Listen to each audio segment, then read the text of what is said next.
Hello and welcome everyone. My name is Sanjay and I'll be your host for the webinar today. Our webinar today focuses on accelerating mobile application development, leveraging our reusable framework. Our webinars are designed to gain insight into the field of mobility, which is in fact becoming an essential part of our daily life. Endeavour Software Technologies, a mobility-focused organization with more than 300 experts having 11 plus years of expertise, are the leaders in providing mobility solutions to several Fortune 100 companies across the globe and enabling them to leverage mobility for their organization. In today's webinar, we'll have 45 to 50 minute session followed by a 15 minutes question and answer round. Please feel free to raise any questions in between the presentation by typing them in the questions window in your GoToMeeting webinar console. The webinar is being recorded for your convenience, and the recordings will be made available on techendeavour.com/webinars. Now, let me kickstart the presentation by introducing our panelists. Today we have Tom Parrish, Mobile Strategy Thought Leader, Ajay Gabale, AVP Technology, and Dwarak, Head of Technology Competency Group at Endeavour. Now, I would like to invite Tom to take us through the webinar today. Over to you, Tom. Well, thank you, Sanjay, for your introduction, and a special thanks to each of you listening today for setting aside time to be with us. I realize your time is valuable, so we'll get started right now. With regards to the agenda, I'm going to do some stage setting. We'll talk briefly about mobile trends and then myths and facts having to do with development in the mobile area and the challenges that we're facing with regards to mobile app development in the current time. And then we're going to move to a specific example and do some comparison of the different ways in which one might go about doing the application development, which moves us into framework and tools. And then in particular, the idea behind this webinar, reusable frameworks, what the benefits and timelines are, and then Endeavour offerings, questions and answers. Industry trends. If you're on this webinar, then I would imagine you're pretty familiar with the fact that by this year, mobile phones have essentially overtaken PCs. It's the most common way to access the internet. And you probably are very familiar with the fact that tablet shipments have grown dramatically. And Gartner's predicting, in fact, that by 2016, there will be over 310 billion downloads with an estimated value of 74 billion. That's a lot. But the key point is that by 2017, 4 years from now, 25% of all the enterprises will have their own app store. That means the enterprise will be faced shorter time to market schedules because they'll be doing their own apps. They'll be challenged with cost constraints, and they're going to have to deal with an ever-increasing customer expectation. That's a quote from Gartner. I think there's some truth to that. All right, before we get into the nuts and bolts, I want to remind you, and I'll do this again, that there's an opportunity to ask questions along the way. Send a message, send a chat. Let us know during the webinar when you have a question on your mind so that we can answer it at the end.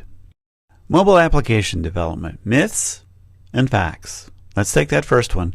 Most developers are Android first. Actually, no. And you can see that really every day we get to read about something that is related to iPhone, which is either newly launched or is upcoming, which seems to consistently inspire the public and the creative iOS developers. So the first platform that is typically used for development is the iPhone, but this is changing. Next, making a mobile app simple and fast. It purely depends on the requirement, if you think about it. If your app needs intense graphical elements and other complex logic, well, then you're just going to have to spend more time on conceptualization and execution and test. There is no simple way out. All right, design application features based on the framework that you pick. Well, while we typically do a lot of looking at the pretty compatibility matrix and that we get from the framework vendor, and we start making promises based on that, you need to realize that support for certain features is partially available and the documentation may be misleading in some cases.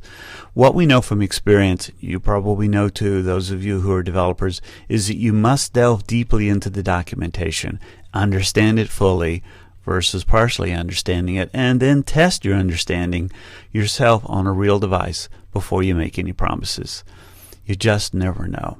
So, for example, user interface and gestures do not work consistently on all Android versions. Unfortunately, Android's fragmentation happens frequently because the device manufacturers customize Android to suit their own needs. And this causes compatibility issues, and frameworks can't necessarily always take all those variations into consideration. So beware. Write once, deploy everywhere. Well, that was the promise of HTML5, but browsers that are shipped with early versions of Android were notoriously slow and bad, so trying to serve all browsers with the same HTML technology will be hard. Even frameworks like Touch, jQuery Mobile, they're not going to help 100% with that. Furthermore, iOS, Android, and also BlackBerry and Windows Phone 8 have different user interface standards. They're all different. So even using HTML5, you will want to build multiple versions for different platforms. We find this true even for frameworks such as PhoneGap, Titanium, and Xamarin. Let's get to the facts. In a recent survey, 82% of the mobile developers said HTML5 is important for their jobs. While HTML5 does make it easier, we get that. It's faster, it's more cost effective, it's less risky for developers to target a wide variety of smartphones and tablets, as opposed to, say, just Google Android or just Apple iOS. The end result that you get with HTML5, even with some of the quirks that you have to deal with, is that you attract more customers, which means potentially increasing the opportunity for monetization. Developers don't have to spend weeks or months adding staff with IO-specific skill every time they want to target a new platform if you're using HTML5. So as a result, they have a competitive advantage over developers that produce only native apps. All right, so Android continues to lead the mobile app developer mindshare, with 72% of developers now developing for that platform. In recent surveys, Android shows considerable increase compared to iOS. So, Apple, look out. iOS shows a 5% point drop to a 56% in mindshare for the Android.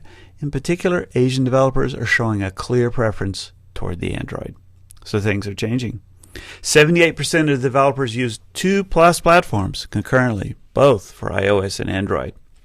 So the point of all this is, despite the differences in platforms, what's happening is people want both. So at the same time, developer platform choices are now narrowing.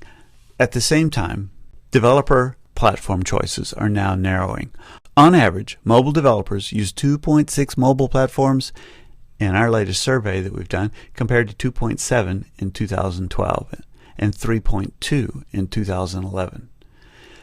80% of the respondents in our sample developed for Android and iOS or both, making them the baseline in any platform mix.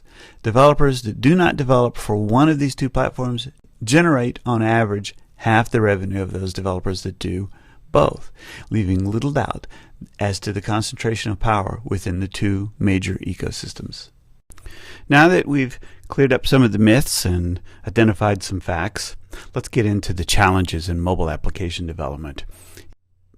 So what's true is mobile application development has grown rapidly, and it's become more complex too because of these challenges that we see day to day in the process of getting together more complex applications and more cost-effective applications.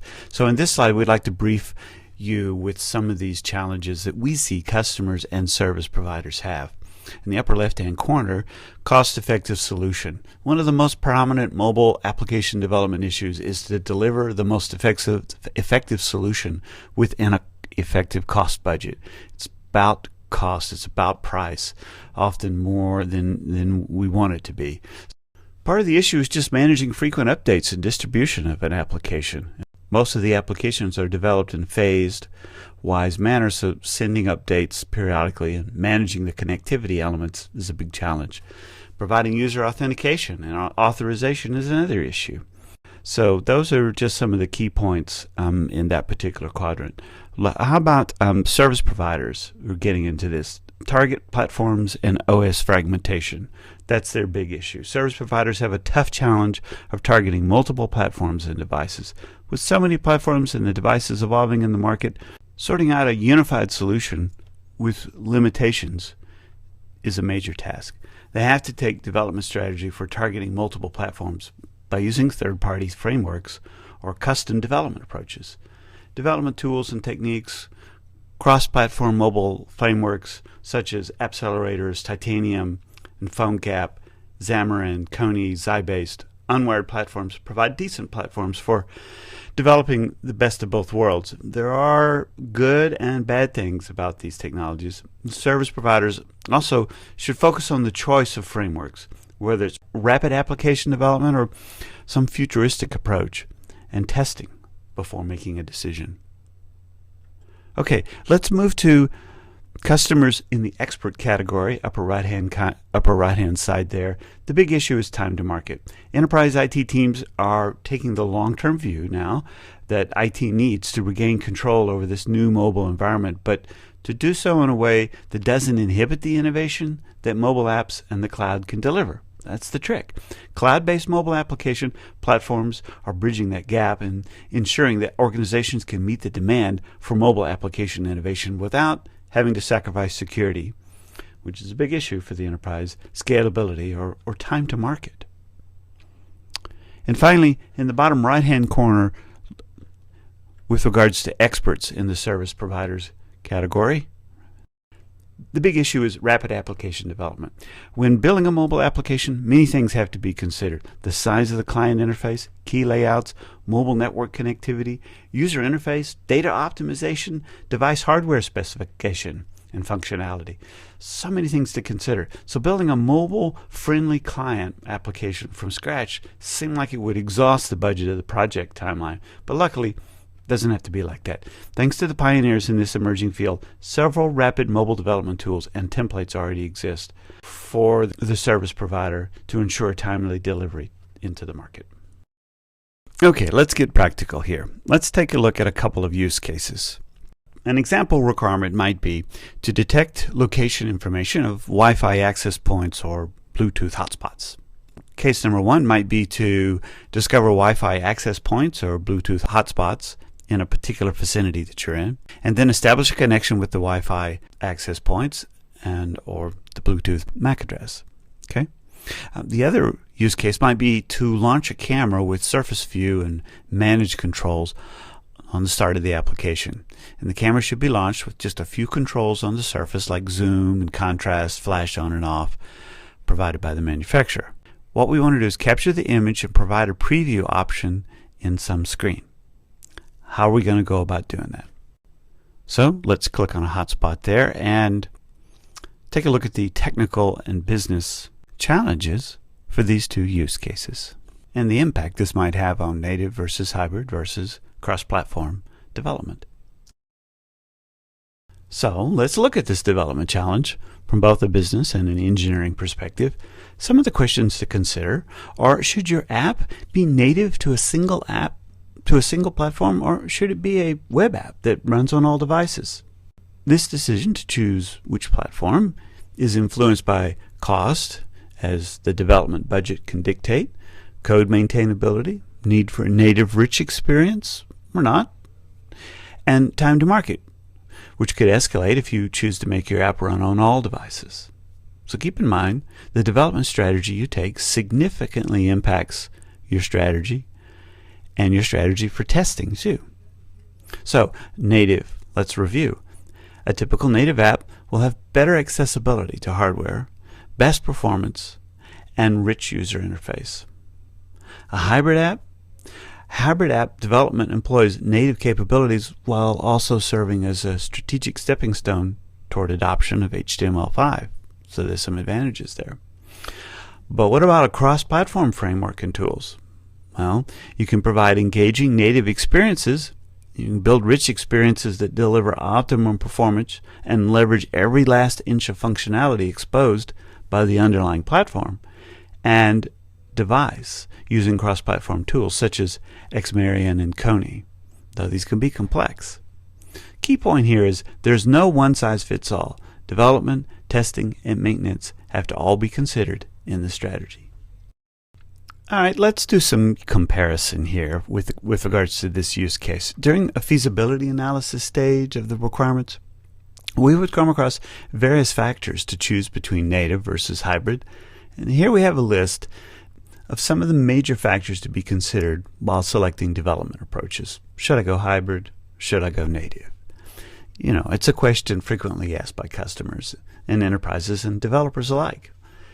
Each approach has its advantages and disadvantages. The main objective of this slide is to present some key considerations and to provide focused guidance to help ensure the mobile strategy is aligned with the goals of your business. So if you have unlimited time and money, build native apps for all your mobile app platforms. If you have anything less important, decisions must be made that can have a significant impact on the cost and the capability and the reach of your mobile apps, and how popular they're going to be. So we see companies turning to hybrid approach typically only where there are several platforms to support and significant integration requirements.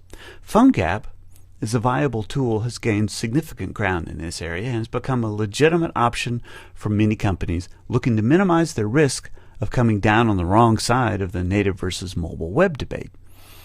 Native apps continue to provide the richest user experience and the best responsiveness, but the increased development and maintenance cost have to be weighed in the added value against the cost. All right, now more on frameworks and tools in the marketplace. With the use case presented earlier, we understand that we can choose between native versus hybrid based on the requirement. However, another big challenge lies in choosing appropriate frameworks available now in the market for native versus hybrid development. Let's look at these frameworks from a development perspective. There are HTML5 frameworks such as Cincha, JKM, and PhoneGap, and they provide you the ability to develop apps for hybrid development. And there are frameworks which are source code translators. Think of them as low-cost disruptors like Xamarin, accelerators, and then there's the all-in-one solution products like Antenna and Kony. There are also products from mega vendors such as Oracle, IBM, and SAP in the mobile app development space. As the saying goes, one size does not fit all. It's true for frameworks too. Bottom line, there are issues and questions come to mind, such as vendor viability, cost versus licensing can really get you there. You have to look carefully. Support, what is it? Cloud services, IDE and tooling. Do I have to learn an entirely new IDE again? We all know that one. Is it developer friendly? Related to that last question. You may already know this one. An enterprise might select a framework product based on an existing vendor relationship. For instance, if I'm an SAP shop, then we might go with SAP for mobile solution. Or if I'm an Oracle shop, then we'll go with Oracle mobile solution. The problem that arises is being forced to use a vendor even when you know their offering is not as mature as others that are already in the vendor space. This is a tricky decision that you have to evaluate based on what your app requirements are. Okay, now let's look at the general pros and cons of these tools and frameworks. Code is reusable. That's a pro, for sure. We can reuse the code between cross-platform development with the help of these tools. Many hybrid frameworks provide reusability in the user interface and in the business logic and database access code, which can get pretty gnarly. Plugins. All right, major frameworks including Accelerator and PhoneGap offer some easy access to plugins and modules that, rather simple to plug into other services and tools. Ease of development. Because most frameworks are dynamic or scripting languages, they're pretty easy for web developers to jump in and use. It's not that different. Reduced development cost. This is perhaps the biggest advantage because a framework allows companies or brands to get an app onto other platforms without having to invest in a team or developer specific to that ecosystem. How about support for enterprise and cloud services? Yeah, in addition to plugins and modules for specific functions, most frameworks also have the option to directly integrate with cloud services, including Salesforce.com, AWS, Boxnet, and others. Easy deployment. Deploying and compiling apps is much faster in a cross-platform scenario. This is especially true for many of the new cloud-based built tools that various frameworks are now starting to push out. Okay, how about the cons? The framework might not support every feature of an operating system or device. Right. If Google for Android, App for iOS, or Microsoft for Windows Phone adds a new feature, the framework you're using will not necessarily be updated to support those new additions. You can't always use your own tools as a con. Most frameworks want users to use their own development tools and suites, and that can mean that a developer has to forego his or her own IDE preferences and use something else. It's never a lot of fun, but you got to do what you got to do. This sometimes adds time to the learning curve for the new tool, and we all know that one all too well. Next one, con. Code might not run as fast. Performance. You just don't know for sure till you try it, but the cross-platform process can sometimes be slower than using native tools and calls for an app. Vendor lock-in. That's a con we're all familiar with. Most of the cross-platform frameworks build using their own libraries, which means that if you want to switch to another platform, that code you wrote before is likely not going to be reusable without a lot of work. You're locked in to that vendor. It does not provide you enough flexibility to work with any other vendors or native development. You have to give this some consideration before you get in. Licensing cost of tools. This is a con, or can be. Licensing cost of some of the tools is huge. These tools with service support charge per user, plus some fixed cost of deploying the tools. This needs to be factored in. Extensibility with other tools. This is the last con. From what we know, many of these frameworks do not allow you to extend their source code. For example, few tools generate the database code, but it uses their custom framework. It only provides wrapper on SQLite APIs, for example. Developers are not allowed to execute their own queries, or does not allow you to use native frameworks, such as Core Data. So that's it for existing frameworks. Let's see what happens when we move more into the ideal framework perspective. In these past slides, you've seen issues and considerations of existing development frameworks. So what if someone had an ideal framework? Let's take a look at that from an ideal perspective. Let's look at each of these attributes in detail. Well, frameworks allow you to pick up and choose components as needed and required for a project. They're customizable. Frameworks can be used and customized further as needed. They're extensible. Framework can be extended for more features and could be utilized as you needed. Pluggable. Frameworks can allow you to integrate with other frameworks and tools as needed. They're cost-effective, generally. Frameworks should be cost-effective components along with the customer-friendly licensing and redistribution policies. Platform available. Should support at least one platform in today's market: iOS, Android, and Windows. Support and maintenance. A platform should provide adequate support and maintenance for components. In addition, upgrades to new OS versions should be free of cost. New OS version should be available in lesser time.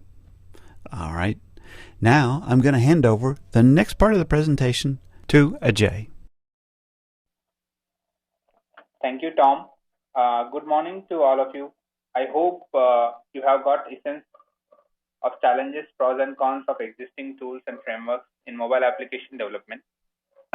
We as a software developer expect flexible tools and frameworks which allow customization, extensions for better control of application development. With our expertise of developing over 400 mobile applications for different platforms and domains, we have understood that there is no single framework or tool fits all the requirements. With this understanding, we set the vision of creating reusable framework, which will help to reduce overall cost of development without compromising on quality and performance objectives, and yet to make this framework as customizable and extendable to suit the requirements. Now let's look at the reusable framework overview. Primarily, this reusable framework is a suite of core frameworks and components, and it contains 4 basic frameworks as you can see in the slide. We'll take you through one by one of these frameworks and its components. Let's look at UI UX framework. According to study conducted by research team, mobile users spend on an average of 5 minutes with any mobile application. This becomes a challenging aspect for UX team and make sure they engage the users with the application. And thus, UI UX became a very essential part of mobile application development. After deep research by our team, we have developed the UI framework which contains components that supports template-based development. This will not only help developers but also UI and UX designers. UX designers can reuse these templates to create new screens as per the requirement. The UI components such as data control, list, grid, calendars, graphs, widgets are created with good understanding of universal design principles. These components will work for multiple resolutions and orientations, makes development and testing simpler. This framework includes components such as data controls, advanced list, drop-down list, and calendars, graph chart controls such as bar, pie, and line, hardware access controls such as custom camera UI, barcode scanner UI, and widgets such as notification and feeds update. So with these components, it makes easy for application developer to build the application faster. Now we'll move on to services framework and see what the services framework contains. As we know, in recent years, mobile application development was primarily focused on collecting data, but nowadays, trend has changed. More enterprises would like to provide real-time information and keep users up to date with the latest information, and also would like to analyze how the application and its content being utilized by end users. Mobile users often demand to have offline access to application and its data. Based on these factors, we understand that notification, analytics, and sync have become de facto features of any mobile application.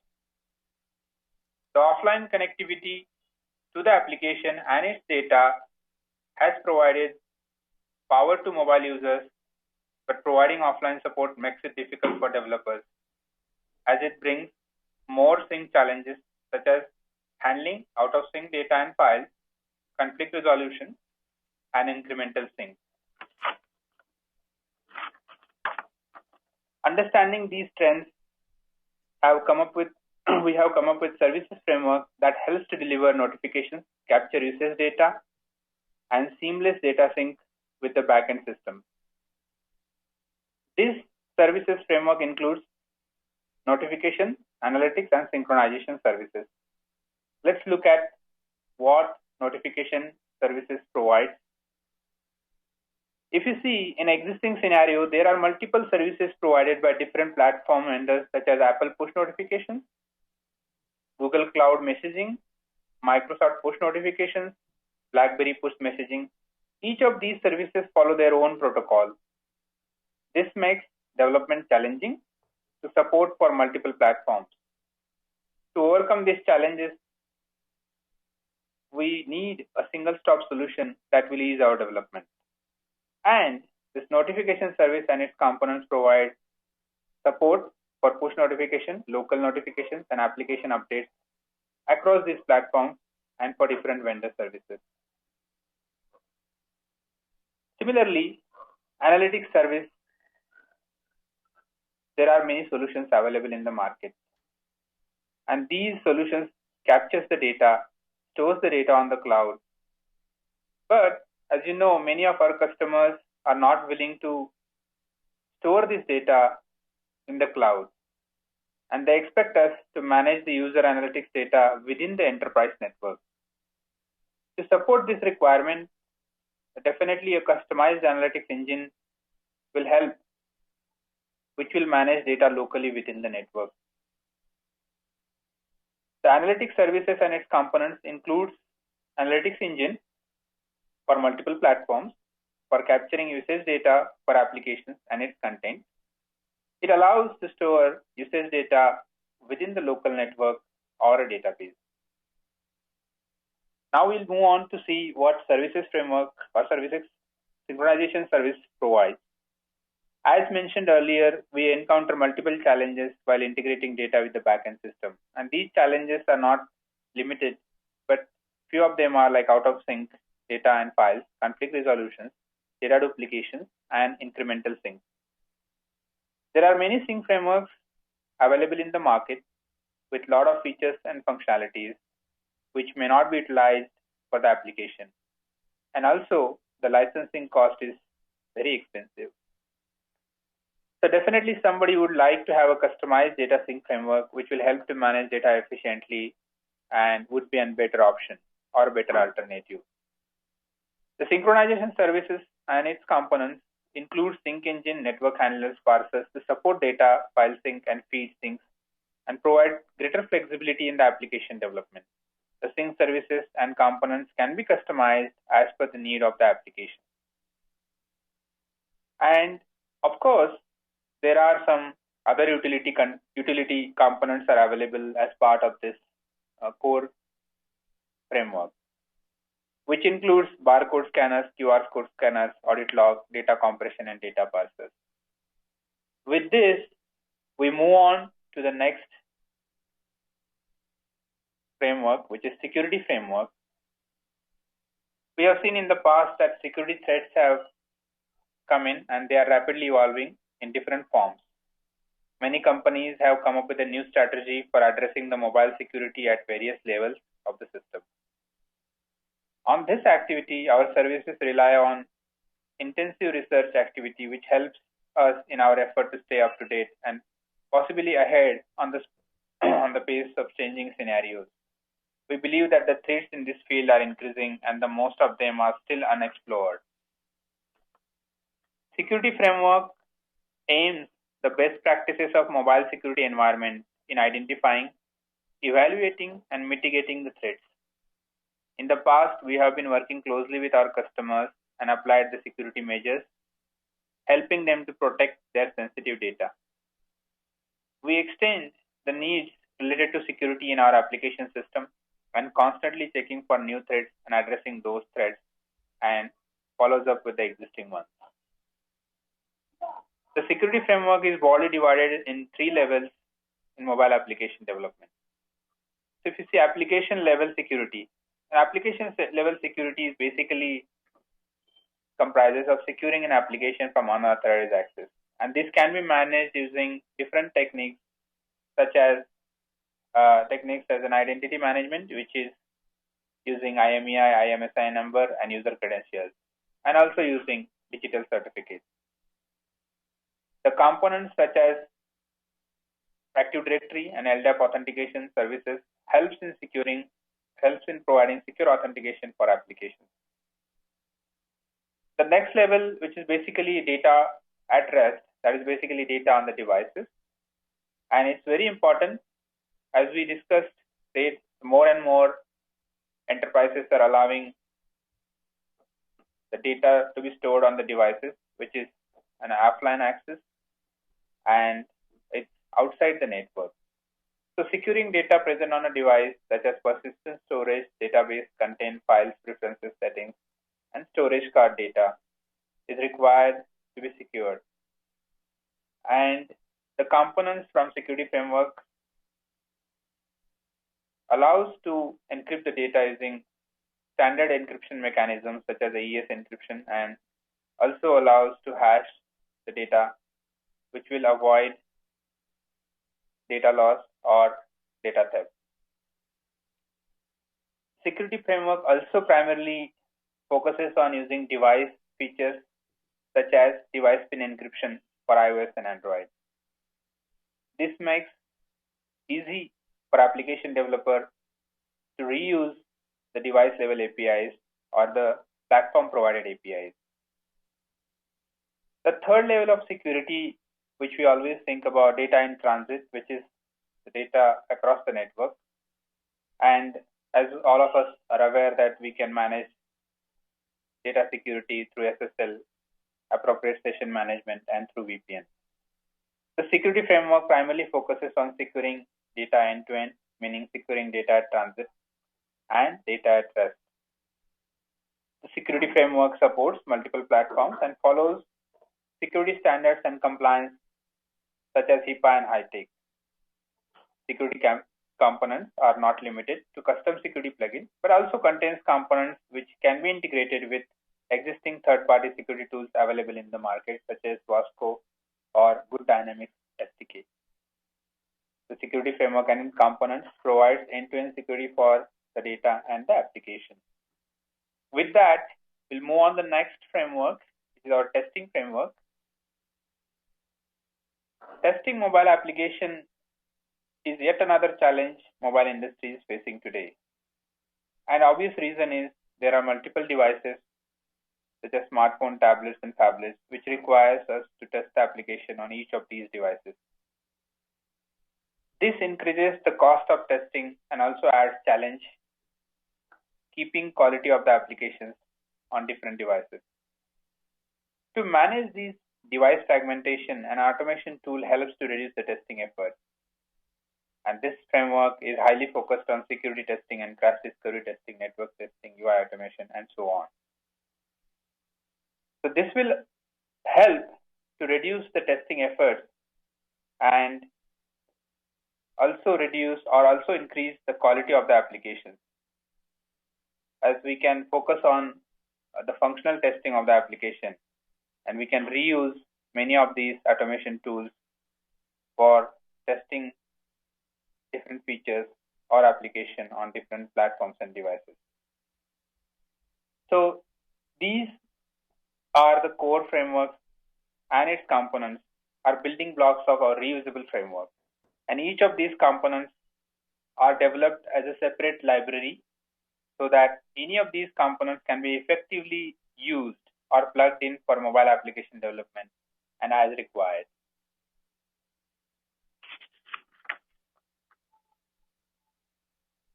As you could see, the reusable framework is available for multiple platforms and tools. This makes easy choice for application developer to use these components and libraries. This reusable framework is highly adaptable to the environment, contains more than 100 fully optimized, ready to use components and libraries. It provides accelerated development and helps to reduce the risk and time to market. It contains highly automated and integrated with testing frameworks such as Robotium, Selenium, and provide collection of 1500 test scripts for various categories. With this, we have covered the overview of reusable framework. Now we would like to move on how this reusable framework works. Let's see. The reusable framework has a simple 5 steps and provides greater benefits. The step number 1, we understand and analyze the application requirement and customer requirement for the application. Once we analyze, we identify what reusable framework components or libraries which we need to use in the overall application or the solution. In step 3, we provide overall savings the customer gets in terms of time and effort by using this reusable framework. Of course, once we have go ahead, we incorporate these libraries as part of the application solution, and which helps to develop the application much faster. Based on the customer recommendations or based on the customer requirements, we share these libraries, documentation support services agreements for these components along with the application.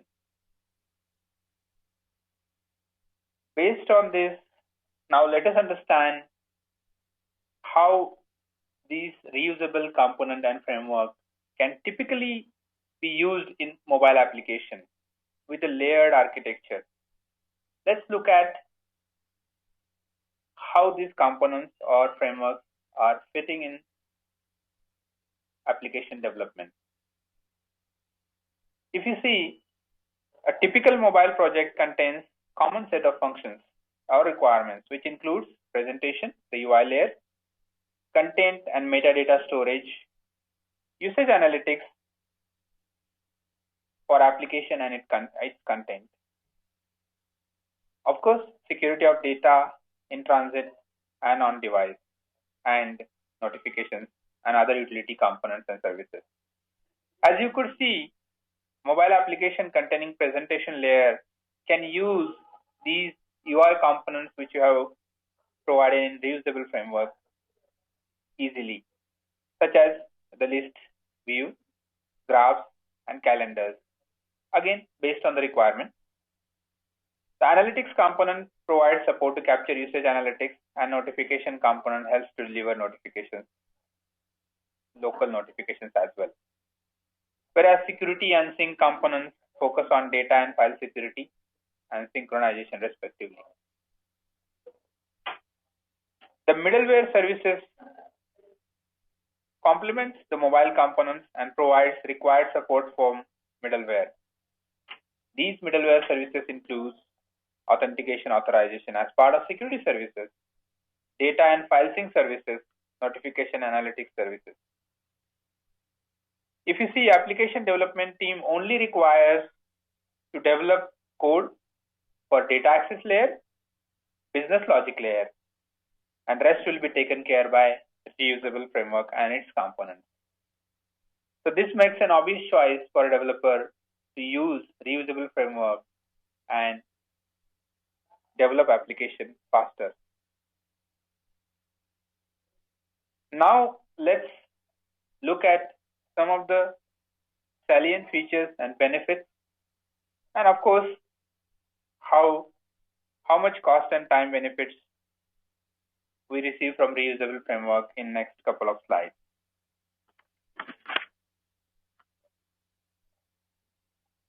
If you see, we have been talking all along the challenges in the mobile application development, and we have seen there are many frameworks and tools available.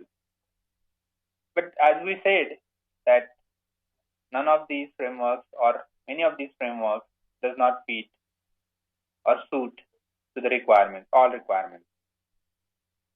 However, this reusable framework, and with a deep dive in the reusable framework, we will understand now benefits, what it provides. This framework does not require to include all components, and we can pick and choose the components as per the application need, which is the greatest benefit, as I do not require to use entire framework or a solution. The framework and its components can be further customized and extended to suit the application requirements. And of course, it's very easy for developers to use the collection of libraries provided with a good documentation and integrate these components and libraries with the application. Also, these components can easily work with other frameworks. So you can have a mix and match for reusable framework and other frameworks. These components also provided for multiple platforms. So it makes easy to develop application on all platforms, and also saves time and cost in development and testing. With reusable framework, provides good support and maintenance of components for new OS upgrades, and also provides any issue fixes to be done. So with that, the customer or the person who is using reusable framework saves lot on this. I hope you have got very good insight of Reusable Framework and its benefits. Now I would hand over to Dwarak to explain cost savings using Reusable Framework. Over to you, Dwarak. Thank you, Ajay.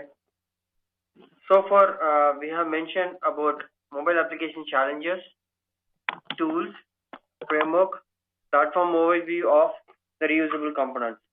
Now let us see how can we apply this in mobile application development and get benefit out of it. In this slide, we have presented mobile development effort between native versus hybrid. With native application development for two platforms, we have considered effort of 200 days. Let's apply application developed using native approach will always be on the higher side as there is no reuse of code. On hybrid approach, the amount of reusability is very high with additional benefits. So on both these approaches, when it comes to multiple platform support, your testing costs increase proportionally, but the development cost may not change much if chosen any approaches. So based on the statistics, using reusable framework, it helps to reduce overall timeline of 20 to 30% without compromising quality of native, which is reflected on the slide as well. Also, this approach, you will be able to reach market faster, your development and maintenance costs are lower. You will also gain these benefits with little or no sacrifice in terms of features and user experience. So we conclude, based on the past experiences and lessons learned from various projects, adding reusable components helps in quick development and ensures critical errors are not made during the selection of architecture and development approaches. Thank you. Over to Ajay. Thank you, Dwarak. And I think that was a very good information about overall cost savings using the reusable framework and a comparison with the native and the hybrid platforms. With that, we would like to provide some additional information about our service offerings and the value add which what we provide. Endeavour has been developing mobile apps for 11 years, and from the old Palm devices, PDAs, till the latest iPhone and Android tablets and smartphones. We provide service offerings right from the developing a mobile strategy, enterprise mobile strategy, till product development and other technical services and application development. This includes basically other integration services as well. We have a strong team which is basically focusing on each of different aspects of the mobile application development. So we have mobile consultants who are experts doing mobile opportunity assessments and definitely providing an consultation to the customers for the mobile strategy. UI, UX team who is focused on the mobile UX and UI, and the application development team who are engaging themselves in understanding the new technologies and also provide a center of excellence for technology. Apart from that, a dedicated QC lab and the team are working on the different test frameworks and automation. And the team which involves for integration pieces with other frameworks such as MEP and MDM frameworks. So with that, I would like to hand over to Sanjay. Thanks, Tom, Ajay, and Dwarak. Now, it was a valuable session where we tried our best to let you know, and tried introducing reusable framework and how it can benefit all the listeners here. Now, I would like to open the line for the question and answers round. The first question is, what end customers will get benefit using this reusable framework? We have already, provided some information on the slide that how you will get benefit. First of all, these reusable components are ready, where you'll be able to integrate it much faster, and you'll be able to get native look and feel, performance, reliability aspects, and so on. Of course, on the cost saving as well as time to market is really important when you come across with this kind of projects. So overall, the project timeline definitely gets reduced if you use a reusable framework. We have received another question, and that is about licensing of the components or reusable framework. And also the question is asked about whether the source code will be provided. So the answer is yes. I mean, reusable components has a perpetual licensing model, and customers can use this project in multiple projects. The components will be used in project execution for our customers, and the components will be packaged as libraries when we share these deliverables to the customers. Another interesting question, can we use this framework in other project development? Let's assume a typical use case where you have purchased a library and that library is used to develop one application. But if you want to use the same library for another application, in case if support and contract has been signed with us, we'll be able to utilize it. However, we'll be able to provide certain set of artifacts which is related to this kind of libraries where you'll be able to leverage more information and you'll be able to utilize it for other projects as well. And one of the question is obviously asked is, you see there are so many OS upgrades happening nowadays. So the question is related to will the component will be provided with the new OS upgrades? Yes, applicable as per the support and maintenance contracts, we will provide you the upgrades for the components. Another question, is there any additional cost involved for inclusion of these components? When we purchase or when we add this as a budget, it has been already included based on the feasibility study which has been provided at the early stage of the project. Assume that in an early stage of the project, we have identified that there are potential reusable components can be included in this project. Then of course we'll be able to provide to our customers as well that okay, these are the reusable components that we'll be able to utilize. Based on that, the cost and the time will be reduced. And one final question we have: will we be sharing the artifacts of the components integrated with the application?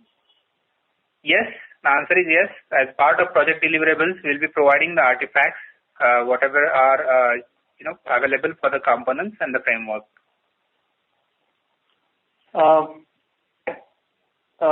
Just now we got one more question which would like to take it up. How flexible is the framework when requirement changes drastically? Assume that we have already identified certain aspects of reusable component during our strategic time. So when there is a need for customization for this particular reusable, we will evaluate and then based on that we'll be able to apply those changes in our source code, and then we'll provide another library which is applicable based on this requirement changes.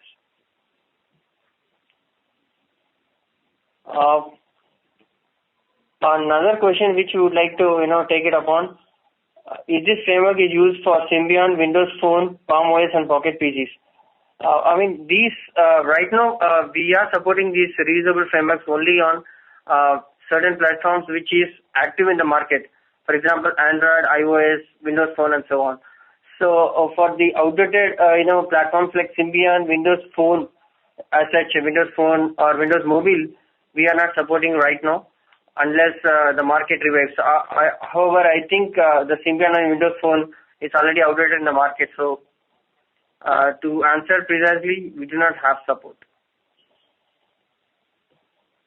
Final question is, what is the total cost of the components? So assume, it depends upon the pick and choose of the components that we are going to take it.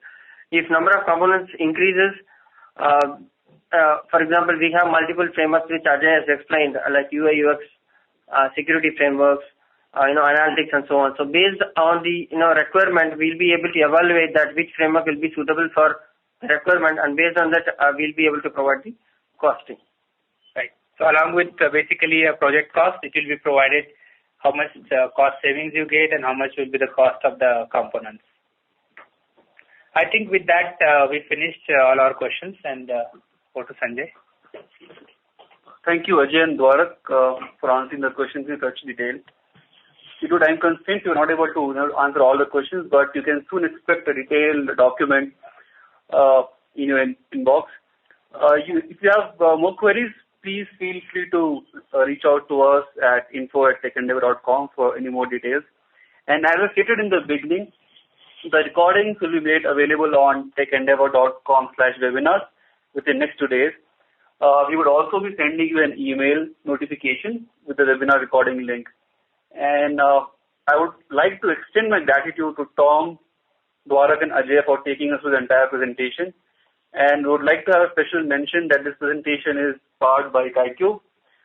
And last but not the least, I would also like to thank all the attendees without whom this webinar would have been such a big success. We appreciate your time and hope to see you at your forthcoming webinars.